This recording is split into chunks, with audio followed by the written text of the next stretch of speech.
جن کفار کو اپنا دوست سمجھتے ہیں، اپنا خیر خواہ سمجھتے ہیں، ان کو بڑا پڑھا لکھا سمجھتے ہیں، بڑا باشعور مانتے ہیں،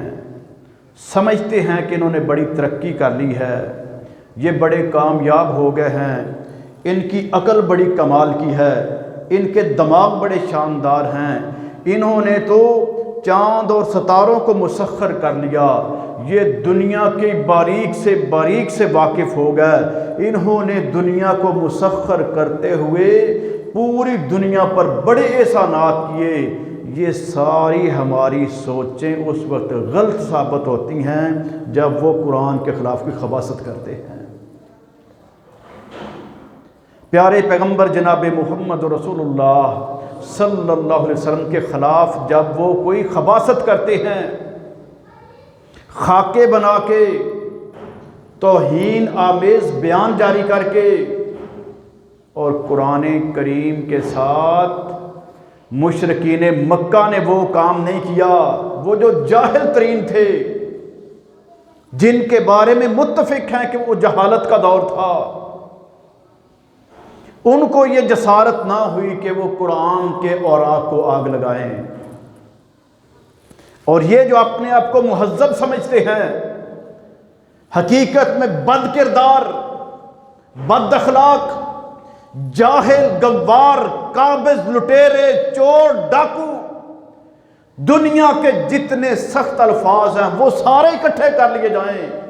وہ لفظ ہلکے ہیں، ان کے جرم زیادہ ہیں۔ ان بے غیرتوں نے قرآن کریم کو جلایا ہے اور قرآن کریم کو ٹشو کے طور پہ استعمال کیا استنجا خانوں میں۔ اگر کوئی بندہ ایسے لوگوں کی تعریف کرے، چاہیے کہ اس کے منہ پہ تھپڑ دے مارا جائے کہ ان ملعونوں کی تعریف کرتے ہو جو اتنے کمینے ہیں، اتنے گندے ہیں، اتنے بھیانک ان کے کردار ہیں کہ جو کائنات کی افضل ترین کتاب ہے، جو اللہ رب العالمین کا کلام ہے، اس کے متعلق ان کا یہ رویہ، وہ نہیں مانتے نہ مانے، لیکن ان کو یہ تو پتا ہے کہ 2 ارب کے قریب دنیا میں مسلمان ہیں جو اس کو مانتے ہیں۔ ان میں کوئی تھوڑا سا علم کا ذرہ ہوتا، ان میں کوئی تھوڑی سی عقل ہوتی، کبھی بھی ایسی حماقت نہ کرتے۔ لیکن یہ واقعہ، یہ ان کی کرتوت، یہ ثابت کرتی ہے کہ دنیا کے جاہل، گنوار اور جانوروں سے، کتوں سے بدتر ہیں تو یہ لوگ ہیں۔ کتے کو بھی کچھ نہ کچھ سینس ہوتی ہے کہ کس کو کاٹنا اور کس کو چھوڑنا ہے، ہر ایک کو نہیں کاٹتا۔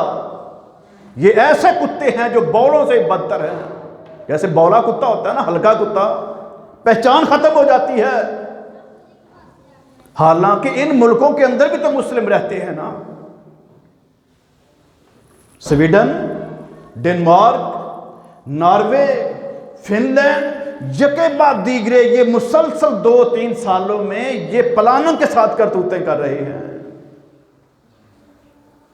اور ہمارے یہ مسلمان فقط احتجاج کی حد تک کہ جناب جلوس نکالیں گے، ریلی نکالیں گے، قرارداد مذمت پیش کریں گے، ٹھیک ہے، یہ اپنی اپنی جگہ پہ، اس کا رد نہیں کیا جا سکتا کہ اپنی آواز کو بلند کرنا چاہیے، اپنے جذبات کا اظہار کرنا چاہیے، اپنے غصے کو ان کے اوپر واضح کرنا چاہیے، لیکن یہاں پر بریک لگ جائے تو یہ بھی حماقت ہے۔ ان کو ان چیزوں کی سمجھ نہیں آئے گی، ان کے ساتھ وہی کرنا پڑے گا جس کے یہ مستحق ہے، اور وہ پیارے پیغمبر علیہ الصلوۃ والسلام نے کر کے دکھایا تھا۔ جب اللہ رب العالمین نے قرآن نازل فرمایا اور حکم دیا کہ جب قرآن پڑھا جائے تو توجہ کے ساتھ، خاموشی کے ساتھ سنا کرو تاکہ تمہارے اوپر بھی اللہ تعالیٰ رحم فرما دے، وہ شور و غوغا کرتے تھے، سیٹیاں بجاتے تھے، تالیاں بجاتے تھے، شور شرابہ کرتے تھے کہ ہماری آواز غالب آ جائے اور قرآن کی آواز دب جائے۔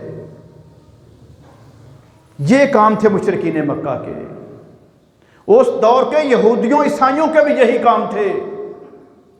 لیکن آج کے یہ کفار، وہ ہمارے قریب کا مشرک ہو، اس کی پارلیمنٹ میں بیٹھے ہوئے جاہل لوگ وہ بھی یہی بکواس کر رہے ہیں۔